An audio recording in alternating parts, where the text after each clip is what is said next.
ญาติโยมคุณร่วมบุญร่วมแรงศรัทธาพระเจ้าทันใจคู่วัดวังสิงคำบารมีเลิศล้ำญาติโยมเลื่อมใสบูชาครูบาเจ้าศรีวิชัยให้พรมวลมิตรสิทธาพระประจำวันเกิดเสริมดวงชะตาให้อาหารปลาหน้าวัดสุขใจเชิญร่วมบุญส่งน้ำพระธาตุ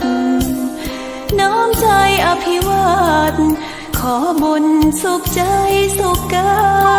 ยไหว้พระขอพร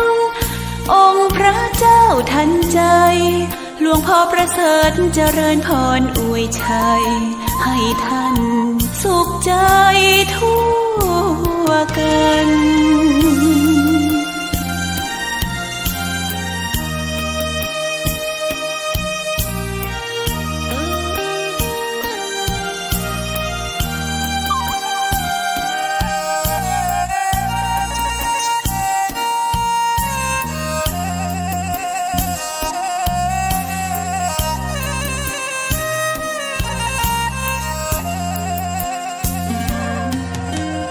เชิญร่วมบุญส่งน้ำพระธาตุน้อมใจอภิวาทขอบุญสุขใจสุขกายไหว้พระขอพรองค์พระเจ้าทันใจหลวงพ่อประเสริฐเจริญพรอวยชัยให้ท่านสุขใจทั่วกัน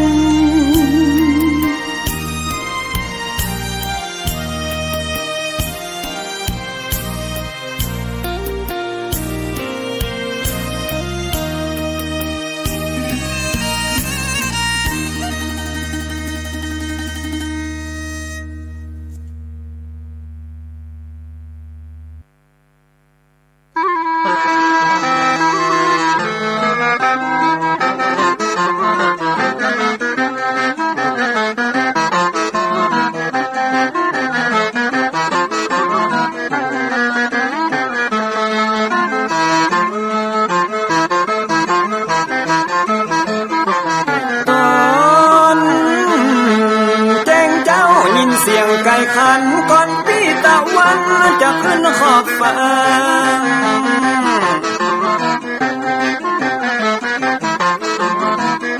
จะหันแสงทองทอแสงเจิดจ้าจัดการล้างหน้าอาบน้ำแต่งตัววันเริ่มต้นใหม่อย่าได้วันกลัวอย่าได้ขุ่นมัวกังบนโศกคอน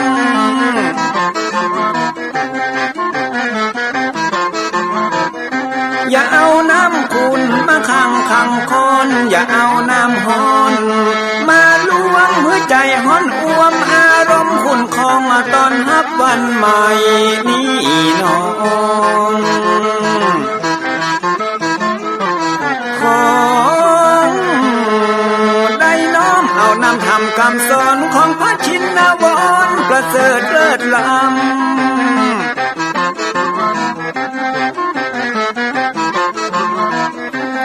จุงจิตใจฮือออกจากอำบ่ฮือด่างดำโศกเศร้ามัวมองแสงแห่งธรรมะนั้นเป็นแสงทองส่องใจเรื่องร้องตึงวันค่ำเจ้า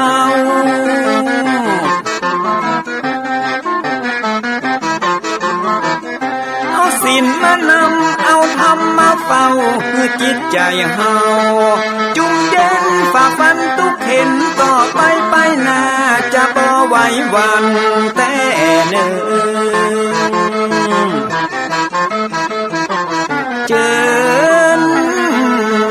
พี่น้องมาฟังรายการธรรมะเบิกบานตอน6 โมงเจ้า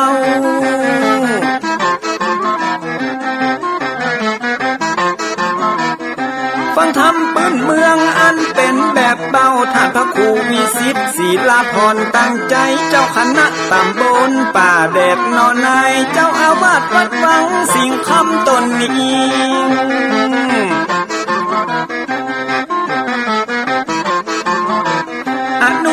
ของเก่าล้านนาก่อนกี่เมื่อลูกหลานเฮาตีเกิดมาใจกันรักษาของดีเก่าเกลือได้อยู่กู้ถิ่นล้านนาฟังทำแล้วของแผ่วจิตใจเหมือนป่าอยู่ในนาตีล้านน้ำ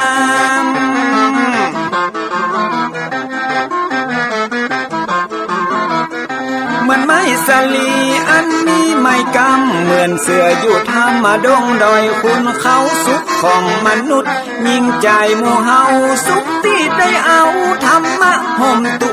ม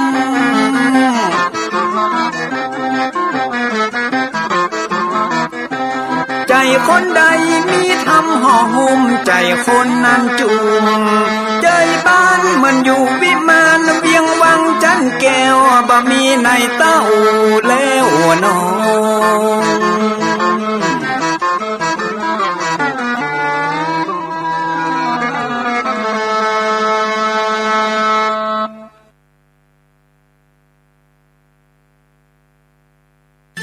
ก็ขอ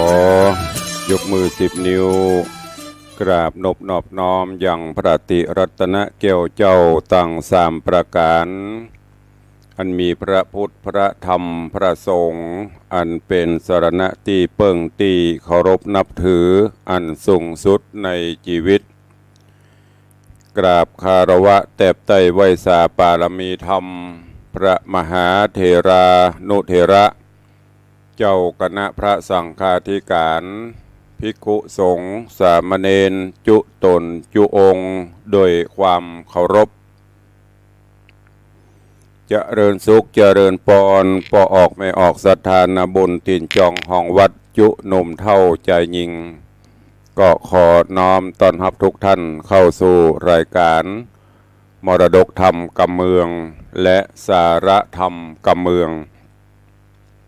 ต่างสถานีวิทยุกระจายเสียงพระพุทธศาสนาแห่งชาติและสังคมคลื่นเพื่อการศึกษาพระพุทธศาสนาและวัฒนธรรมคลื่นพระพุทธศาสนาและจริยธรรมส่งสัญญาณออกอากาศต่างสถานีวิทยุวัดฝ่ายหินตำบลสุเทพอำเภอเมืองเชียงใหม่จังหวัดเชียงใหม่ในระบบคลื่นความถี่ FM 104.50 เมกะเฮิรตซ์สถานีวิทยุคลื่นพระพุทธศาสนาและจริยธรรมในความอุปถัมภ์ของมูลนิธิพระบรมธาตุเจ้าดอยสุเทพส่งสัญญาณกระจายเสียงในระบบคลื่นความถี่ FM 96.0 เมกะเฮิรตซ์พร้อมกันนี้ก็ขอยกมือ10 นิ้วกราบถวายการต้อนรับและเจริญพรต้อนรับครูบาอาจารย์ท่านเจ้าพระเจ้าประสงค์องค์สามเณรตลอดจนปอออกแม่ออกศรัทธานาบุญอุบาสกอุบาสิกา FC แฟนรายการทุกรูปทุกท่านที่ได้เข้ามาติดตามรับชมรับฟังทั้งภาพและเสียงการไลฟ์สดทาง Facebook ไลฟ์ของสถานีมรดกธรรมวัดวังสิงห์คำ Facebook ไลฟ์ของธรรมะคลายเครียด Facebook ไลฟ์ของธรรมะภาคเหนือ Facebook ไลฟ์ของอาจารย์พระครูสมุวิศวัตรวรกิโจ Facebook ไลฟ์ของทีวีวัดฝ่ายหินตลอดจนหน้าจอ Facebook ไลฟ์ของ FC ญาติธรรมแฟนรายการทุกท่านที่ได้เข้ามาแล้วก็เมตตาแชร์เสียงธรรมแชร์เสียงบุญนี้ไปยังกลุ่มเพื่อนๆของท่านกราบขอบพระคุณท่านผู้อำนวยการสถานีเจ้าหน้าที่ช่างเทคนิคทุกสถานี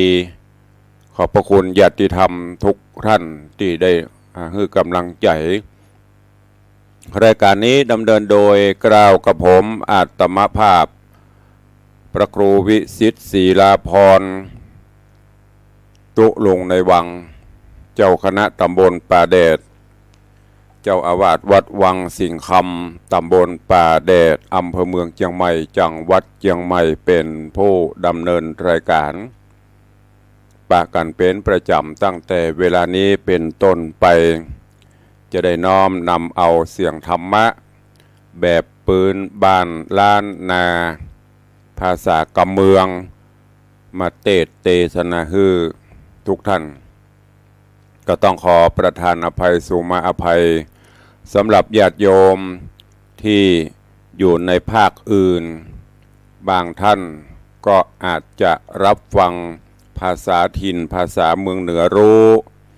บางท่านก็อาจจะฟังรู้บ้างไม่รู้บ้างบางท่านก็อาจจะฟังไม่รู้เลยก็ติดตามรับฟังกันไปเรื่อยๆฟังวันละนิดวันละหน่อยเดี๋ยวก็จะรู้ศึกษาค้นคว้าไปก็จะเป็นกำไรชีวิตสามารถที่รู้ทั้งภาษาภาคเหนือภาคกลางภาคอีสานภาษาต่างประเทศภาษาอังกฤษเราศึกษาได้แต่นี้เป็นภาษาถิ่นภาษาที่บรรพชนเราได้นำมาใช้ในถิ่นต่างๆอันนี้ตุลุงก็ต้องขอแจ้งให้ทุกท่านตัวเองวันนี้เจริญปอนเจิญปอออกแม่ออกศรัทธานาบุญเจ้าข้าทั้งหลายได้สดับรับฟังเป็นลำดับไปณโอกาสบัดนี้นะโมตัสสะภะคะวะโตอะระหะโตสัมมาสัมพุทธัสสะนะมัสสิกาโรพุทโธอันว่าพระพุทธเจ้าตนผาเสริฐกว่าโลกตั้งสามเตสิตังพระก็เตสนายังเตวัตตุตั้งหาตันตั้งหลายจุงทอมทาดาฟังเพื่อฮือเป็นสัจจังแน่แจ้งฮือเป็นที่หูแห่งสังขารกู้วันคืนการกินการอยู่ทุกผู้กู้ยิงใจอย่าปากันอยู่บอดได้ปังเป่าเฮอปากันคืดเล่ายังโตนอันว่าปีเดือนวันหากขับบนมาหาแก่อันใจนั้นแต่หากว่าหนุ่มที่แต่ตาบอดจุ่มมืดมัวแม้นว่าผมยังหัวก็งอกเขี้ยวก็หลุดหล่อนออกไปหลายเนื้อหนังกายก็หดหูจักเป็นดังอีกู้หญิงใจควันดีปาการคงขวายกะตำบุญฮือตันรักษาศีลเมตตาภาวนาหาความดีใส่ตัวไปใจอย่านับใดอยู่นอนได้การตั้งตาให้ไผ่บ่หูอย่าได้ฟู่อูสักเสริญปีเดือนเกินขับฮือแก่เปียที่แผ่พับตัวอย่านับใครหัวจะกว้ายฮือกึดหนีหายสู่ต่างดีอย่าถือแก้วอันบอบมีก้าแก้วต่ำจ้าบอดดีเอาฮือปากานาถือดวงเผาเพชรแก้วอันมีก้าแล้วดีงามขาลองจามกึดฮอดเอาใจจอดหาดูยังหมู่ศาสตร์น้อยใหญ่อันเดือดไม่ตุกขามเพราะจาติฮือเกิดมีเป็นมาจะราเบียดเบียนฮือเท่าเปียที่เข้าสู่เต็มตนมอลันดามาจนฮือตายจากจุผู้กองหากเหมือนกันเสียงคนดันสะเศร้าตั้งเสียงสัตว์ออกล่าหากินดังสัตว์บินบนและเตี้ยวย่างไผ่บ่อาจอยู่ข้างเดานานกันมัดจุมันมาฮอดก่อนจางตายละต่อตนตัว ละเครื่องขัวขว้างไว้ฝูงหมู่ญาติให้วิงวอนโซนสารจรลำบากบางเกิดทุกข์ยากนักหนาดังพระสัทธาเป็นเจ้าหากโกดเงื่อนเก้าเตสนาเป็นวาระกถาว่าดังเดอาหัมปิโขมหิจาติธรรมโบจาติอนาติโตอาหัมปิโขมหิจาราติธรรมโมจาราอนาติโตอาหัมปิโขมหิปัญญาติธรรมโมพญาธิอนาตินโตอาหัมปิโขมหิมรณะธรรมโมมรณะอนาติโตอาหัมปิโขมหิทุกขะธรรมโมทุกขะอนาตินโตหันตะยังกันละญาดังกะโรมิกาเยนะวาจามานาสาญะมาลานานสติดังเนอาหัมปิแม่นบาตัวแห่งเฮาและตัวแห่งต้านต่างหลายจาติธรรมโมมีสภาวะอันเกิดมาก่อมเป็นทุกขาเมื่อยามน้อยเป็นทุกขาคอยเมื่อเป็นเด็กแดงฝูงมดแมงมาต้อมไตก็บ่จ้างไหลและขับเน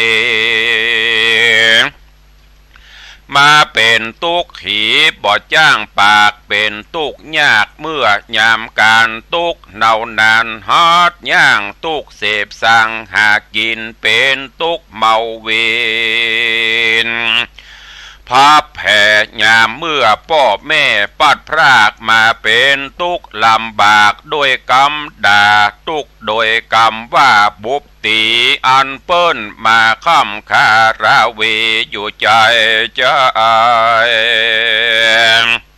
อานาติโตก็บ่มีที่จักโพ้นไปใดก็เพราะจาติธรรมโมนั้นไซฮือเกิดเป็นมาจริงใดมาเป็นทุกข์ขาดลำบากนั่นแหละอาหัมปิโขแม่นบาตัวแห่งเฮาก็เป็นดังนี้แต่จะแลอาหัมปิโขแม่นตัวแห่งเฮาและต้านจลาติธรรมโมมีสภาวะอันเกิดแล้วก็ฮือเท่าค่ำจันดามีหน้าตาอันหิวซ้ำนังก็มาญานตาก็มาฟังมัวมืดลมขึ้นจืดสันหลังจีนบางสั่งก็โหดหูยามเมื่อปากฟู่ก็บ่ปุ่นดีฟังมือก็มาถือไม้เต้าเนี่ยมาย่างกลมเก่าหลังโกสังมาเป็นตุกโขเมื่อยามแก่เท้าจากลูกนั่งก็เต้าสวยใสตุกขังมาบ่หายเหือดแห้งมาเป็นตุกแต่งต่างธรรมอานาติโตโหบ่มีเวลาอันจะข้ามล่วงพ้นไปได้จราติธรรมโมมีสภาวะอันเกิดมาแล้วก็เท่าจรานั้นก็มีจริงแลอาหัมปิโขแม่นตัวของเฮาและตัวของต้านต่างหลายพญาธิธรรมโมมีสภาวะอันเกิดมาแล้วก็เป็นพญาธิจนะบุตรที่มี96ประการคือว่า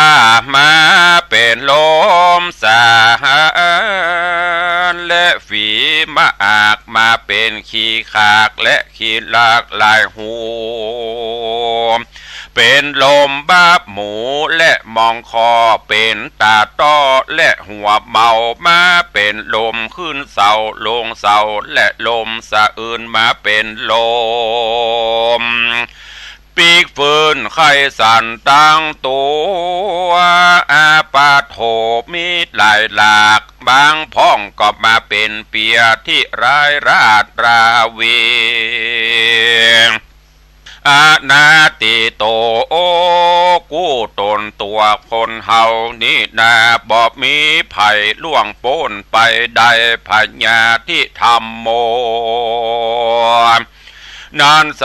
มีสภาวะอันเกิดมาแล้วก็เป็นเปียที่นั่นแต่จริงแลอาหัมปีแม่นตัวของเฮาและด้านมรณะธรรมโม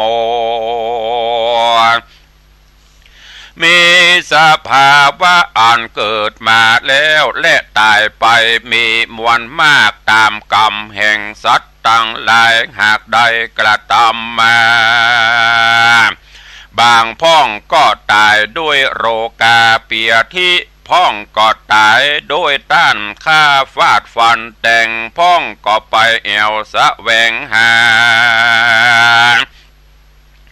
ซอกินในป่าเสือร้ายล่าคบตนพ้องก็มาเกิดกังวลโอนตาร้ายบอกเหือดบางพ้องก็มาตายกลิ้งเกลือกตกวังพ้องก็ตายเพราะด้านเอาคางใส่คอกไว้ออกมาบอดใดลวดเลยตายพ้องก็ตายที่หิมตังและในป่าตายที่ยอมยาและจอมปลวกดอยดินแห่งกาลงกินยะยาบตามกรรมวิบากแห่งภัยมันอันตนได้กระทำมาในชาติก่อนย่อมได้ติดทำตัวตามตนอนาติโตบ่มีอันจากล่วงพ้นไปได้แลมรณะธรรมโมมีสภาวะอันเกิดมาแล้วก็ตายไปนั่นแต่จริงแลอาหัมปีแม่นตัวแห่งเราและตัวแห่งต้านทุกโคทุกโคธรรมโมก็จักมีสภาวะอันเป็นทุกยิ่งทุกค่อนขิงหลายสารเมื่ออยู่เป็นคนก็ทุกหลายอย่างหลายต่างมีต่างนานากันว่าตายไกลกามวยบางลางเตื้อก็ได้เกิดเป็นสัตว์บางเตื้อกำจัดหือตกต่ำไตไฟนรกไม่เหิงนานล้างเตื้อก็ได้เป็นคนตุกพลานและได้เกิดในกำเนิดเป็นเพศเพราะเหตุว่ามีจิตให้ยามเมื่อจักตายดับคานตุกมาตันเมื่อเสียงเขตจริงกลายเป็ดไปเกิดเป็นเพศและผีได้ตกอเวจีแล้วมาเกิดในกำเนิดเป็นเพศหลอกและได้เกิดมาเป็นสัตว์วิบากมากำจัดและแต่งบอกหือหูดีแห่งต่างงามบางพ้องบุญกรรมติดตามโดยไตก็ได้ไปเกิดเป็นสุขลำเลิศในที่ประเสริฐเป็นอินพรหมได้เป็นเทวบุตรเทวดาโตนวิเศษเพราะเหตุว่าอำนาจบุญกรรมเขตที่ใดกระทำมาอายุสังขาราก็ยืนมากกวางบอกมีที่อ่างต่างทุกมีแต่ความสุขหาประมาณบ่ได้ อานาติโตบ่มีไผล่วงพ้นไปได้ทุกตัวคนแม่นแต่จริงแลตัดสมาเพราะเหตุดังอันแม่นว่าตัวแห่งเฮาและตัวแห่งต้านตั้งหลายการละญาดังก็ควรรีบกระทำกรรมอันดีงามคือว่าฮือตานรักษาศีลเจริญเมตตาภาวนาไปใจกาเยนะโดยกายวาจาญะโดยปากมนาสาโดยใจแม่นคนที่ตายไปและดับขันฝูงคนอันอยู่ไปหลังก็บอกวันให้หาปริเวทนาอื่นอ่อนบอกกวนเป็นทุกย้อนโดยต่างตายบอกวันเสียได้โดยคาบเน่าบอกวันโศกเศร้าโดยมัจจุราชจะทำวำวายการให้หาคนตายนี่นาบ่เป็นภละนาบุญสักอย่าเต้าเป็นทุกข์ลำบากแก่ผู้ให้ควันดีร่ำเปิงไปมาใจเพราะเหตุว่าเฮาร้องไห้มันก็บอกคืนมากาญากาตาแม่นตัวของเฮาก็ยังจากตาไปบ่จาก็ยังจากได้วายหน้าเข้าสู่มาจุลาจะทำความดีถือเอาเป็นกรรมฐานภาวนาไปใจฮือปากันได้พ้นจากห้องได้ขายแห่งสงสารจุงปากันได้ปันติบัตตามคำสอนแห่งพระบวรสอนสั่งเบือนดังน้ำตกหลังรินคำเทวตุโอตาฮือปากันจำเริญไว้จุวันอย่าได้ปากันอยู่ยำบอดได้ปางเป่าฮือได้กึดเล่ายังโตนมีใจเววนสอนใจต่างที่บอดีไปต้านก็มาสอนบอกฮือแจ้งจอดในใจเมื่อชีวิตเป็นไปและตั้งอยู่ฮือได้สอนใจกูกับตนตัวอย่านับได้ใครหัวว่าตัวเฮายังหนุ่มนาจุ่มมีวานยามมัจจุราชมาตานเมื่อหนุ่มบาปเข้าซุ่มยามตายจักบ่สบายเพราะวิบากอันมาจักลากนำไป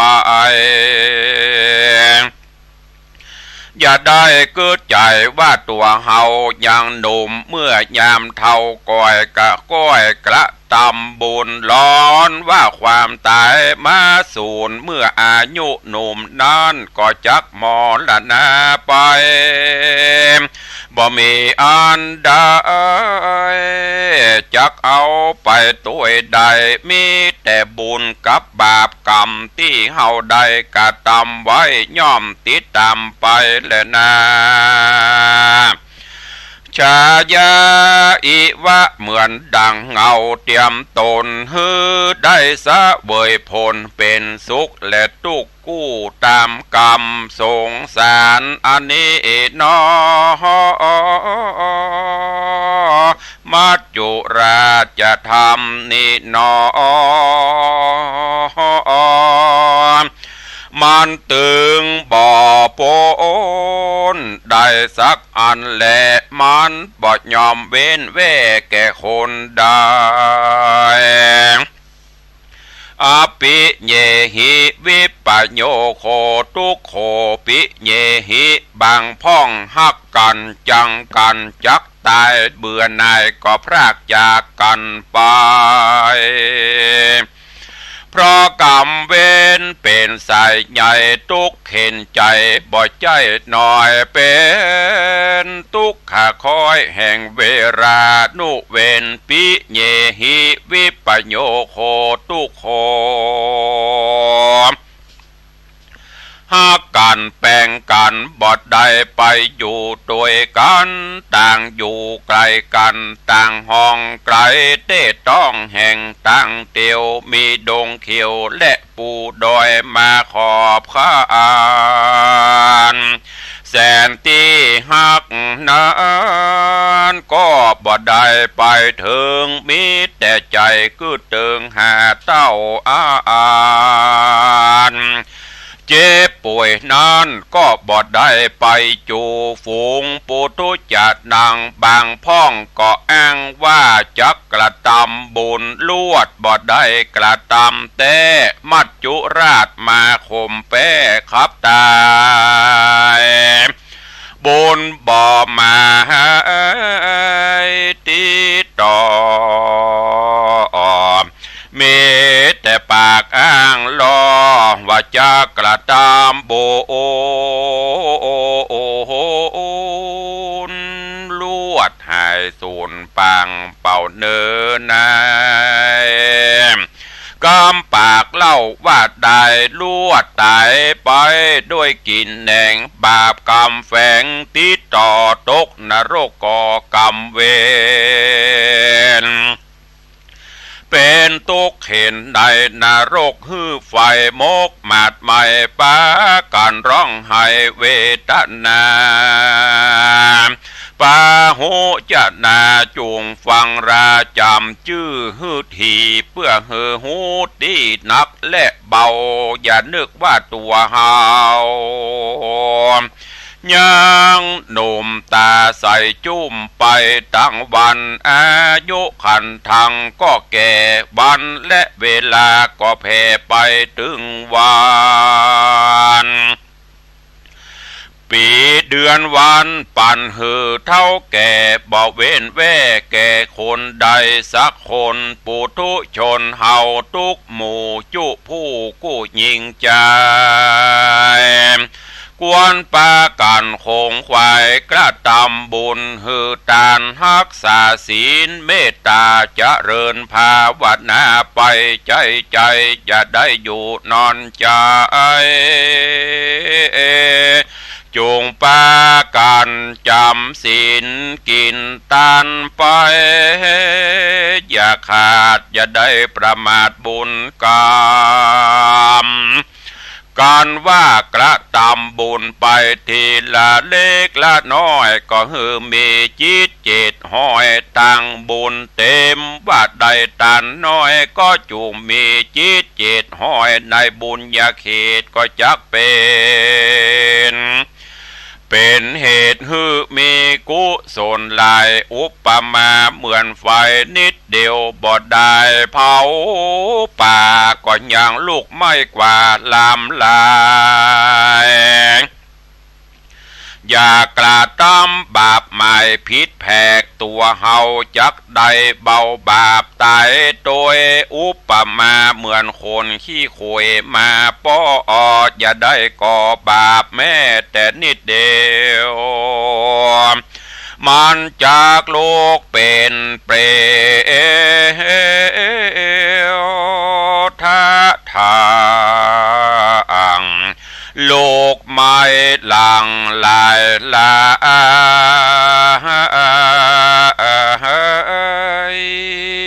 ปา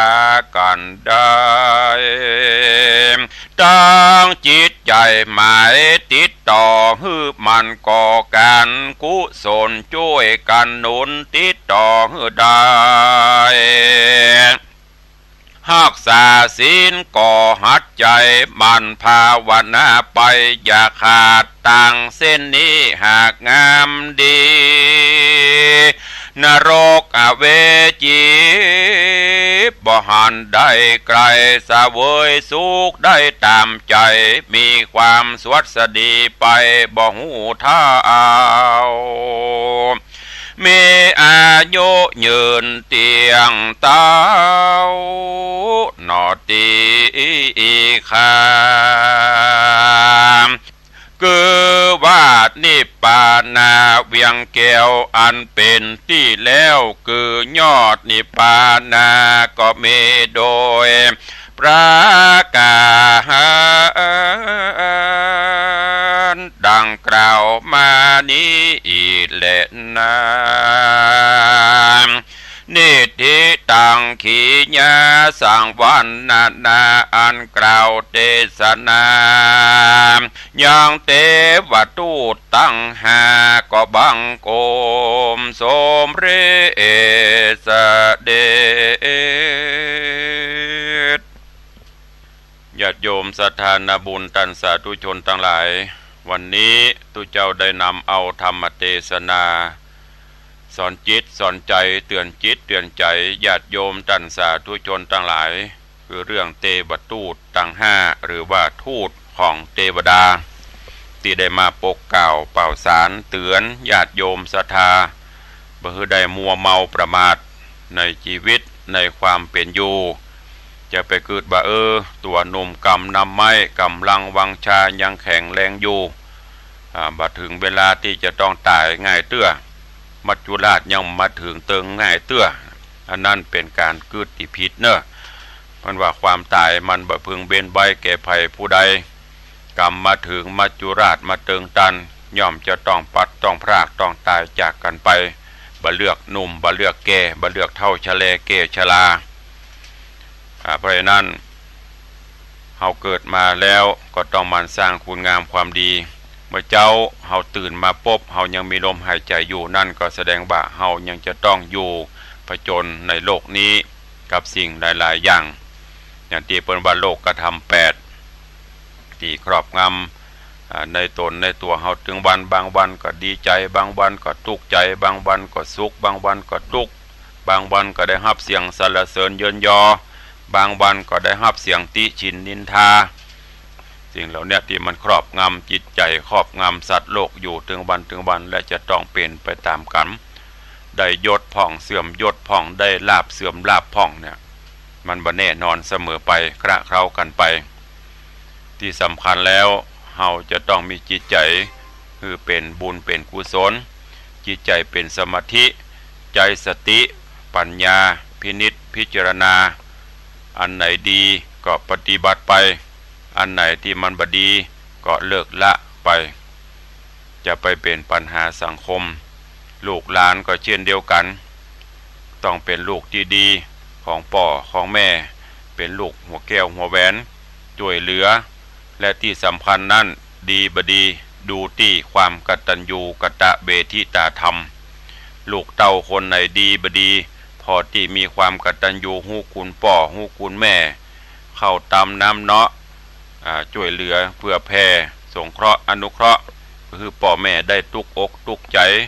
คือพ่อแม่ได้เจ็บกรรมละกรรมใจคือพ่อแม่ได้ต้องมันละเวเหหน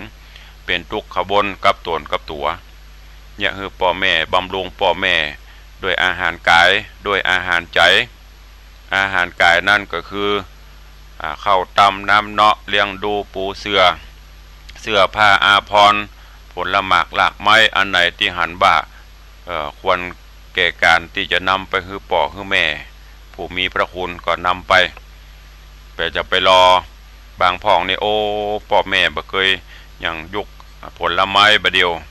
ตามฤดูกาลพ่องนอกฤดูกาลพ่องพ่อแม่บางคนบ่ได้กินเอาไปฮื้อเปิ้นกินเอาไปส่งฮื้อเมื่อเปิ้นมีใจยังดังสาบนี่เปิ้นว่ายามเจ็บไข้ได้ป่วยกินหยังบ่ได้เอาไปเนาะเต็มมันป้อกินนิดหน่อยเนาะแม่กินนิดหน่อยเนาะกินก็บ่ได้คือกินเมื่อยามเปิ้นอยู่สุขสบายนี่ที่สำคัญเนี่ยมันนึงคืออาหารใจ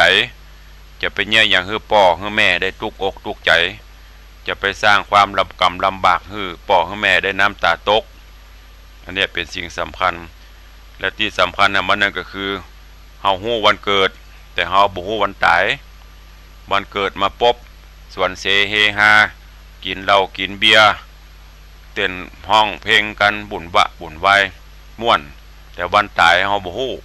จะตายที่แห่งโหนตำบลใดตายด้วยอาการจะได้เฮาก็บ่สามารถที่จะฮู้ได้ดังนั้นเตวทูตทั้งห้าได้มาเตือนสติเฮาท่านทั้งหลายอย่าได้ประมาทในความเป็นอยู่ในชีวิตเร่งรีบสร้างกุศลคุณงามความดีตายแล้วบุญกับบาปตานะที่จะติดตามตนตัวเฮาไปเพราะลูกหลานก็ตึมไปตัวเฮาฮักกันปานใดก็จ้างเขาก็ตึมไปตัวยกศพขึ้นกองฟอนจิบพาเผาคนก็ไปส่วนคนผีก็ไปส่วนผีอันนี้เป็นสัจธรรมที่เฮาฮู้เฮาหันกันปัจจุบันนี้รถรางบ้านจองหอเฮือนเลือกสวนไร่นากามเขตที่เฮามีเมื่อยังมีชีวิตอยู่อันนี้ของกูอันยังก็ของกูของข้าตายแล้วไม่ได้เป็นของกูของข้าซักอย่างเป็นของคนอื่นไปหมดบางเตื้อห่วงไว้เฮือลูกเฮือหลานบ่กินบ่ใจบ่ขายสุดท้ายมาเฮาตายละลูกหลานขายไปหมดอันนี้เป็นสิ่งที่เฮาฮู้เฮาหันในปัจจุบันนี้ก็ขอฝากฝังไว้เน้อกับปออกไม่ออกศรัทธานาบุญพุทธศาสนิกชนเฮาเต้าข้าทั้งหลายนำไปคิดพิจารณาแล้วก็นำไปสอนตนสอนตัวสอนลูกสอนหลานเอาไปประพฤติปฏิบัติกันขอความสุขสวัสดีบังเกิดมีกับญาติโยมท่านสาธุชนทั้งหลายอยู่เย็นเป็นสุขจุ่มเนื้อเย็นใจขอให้มีสุขภาพพรานามัยสมบูรณ์แข็งแรง120 ขวบเข้าวษาได้อยู่กินอยู่ตานปรารถนาได้สมความปรารถนาเหมือนกันจุตนจุองค์จุผู้จุคนเนอจัตตารโอธรรมาวัฏันติอายุวันโนสุขังปะลัง